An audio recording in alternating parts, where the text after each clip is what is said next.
New Zealand ಪ್ರವಾಸದಲ್ಲಿರುವ ಪ್ರಧಾನಿ ನರೇಂದ್ರ ಮೋದಿ ಅವರಿಗೆ ಆಕ್ಲೆಂಡ್ ವಿಮಾನ ನಿಲ್ದಾಣದಲ್ಲಿ ಅದ್ದೂರಿ ಸ್ವಾಗತ ಕೋರಲಾಯಿತು.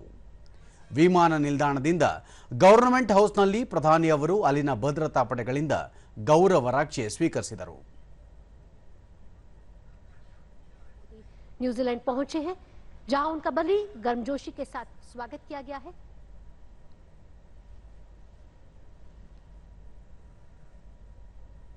न्यूजीलैंड रहने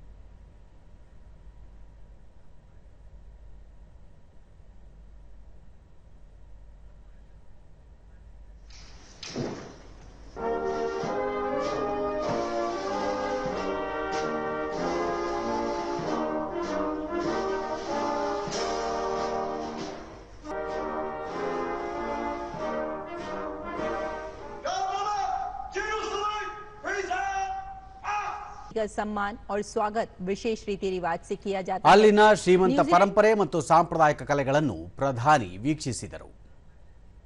क्रिस्टोफर लक्सन भी मौजूद रहे।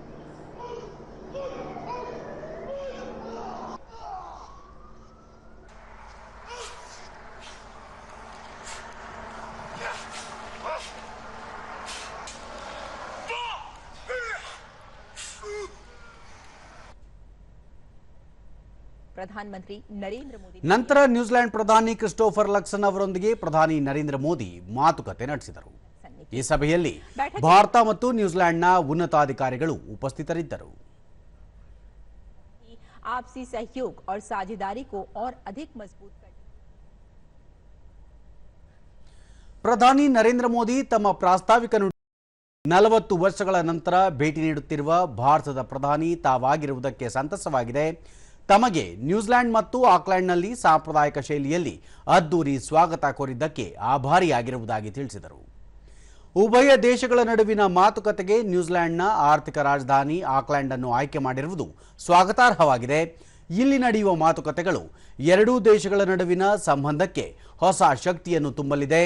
ಈ ಮೂಲಕ ಇದೊಂದು ಐತಿಹಾಸಿಕ ಮೈಲಿಗಲ್ಲು ಮತ್ತು ಹೊಸ ಮನ್ವಂತರಕ್ಕೆ ಸೋಪಾನವಾಗಲಿದೆ ಎಂದು ಪ್ರಧಾನಿ ಬಣ್ಣಿಸಿದರು. ಪ್ರಧಾನಿ ಕ್ರಿಸ್ಟೋಫರ್ ಲಕ್ಸನ್ ನೇತೃತ್ವದ ಸರ್ಕಾರ ಅತ್ಯಂತ ಕಡಿಮೆ ಅವಧಿಯಲ್ಲಿ ವಿದೇಶಿ ನೇರ ಬಂಡವಾಳ ನೀತಿಯನ್ನು ಯಶಸ್ವಿಯಾಗಿ ಜಾರಿಗೊಳಿಸಿರುವುದು ಸಂತಸದ ಸಂಗತಿಯಾಗಿದೆ.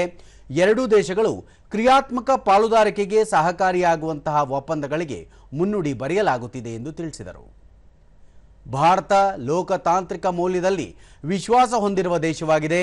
ದ್ವಿಪಕ್ಷೀಯ ಸಂಬಂಧದ ಬಲವರ್ಧನೆ ಮತ್ತು ಶಾಂತಿ, ಸುರಕ್ಷತೆ, ಸ್ಥಿರತೆಗೆ ಆದ್ಯತೆ ನೀಡುವ ನಿಟ್ಟಿನಲ್ಲಿ ಉಭಯ ದೇಶಗಳು ಕೈಜೋಡಿಸೋಣ.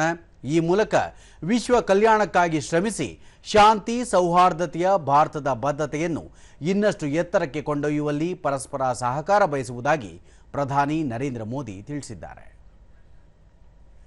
एफटीए के शुरुआत हुई और इतने कम समय में पूरा न्यूजीलैंड एक साथ होकर के एफटीए को जमीन पे उतारना इतने कम शायद ये दुनिया में पहली बार इतने कम समय में ये सफलता हुई होगी और इसके लिए मैं आपके नेतृत्व को, आपकी सरकार को, आपकी टीम को हृदय से बहुत बहुत आभार व्यक्त करता हूं। मुझे खुशी है आज हम अपने संबंधों का स्ट्रेटेजिक पार्टनरशिप के सूत्र में बांधने जा रहे हैं।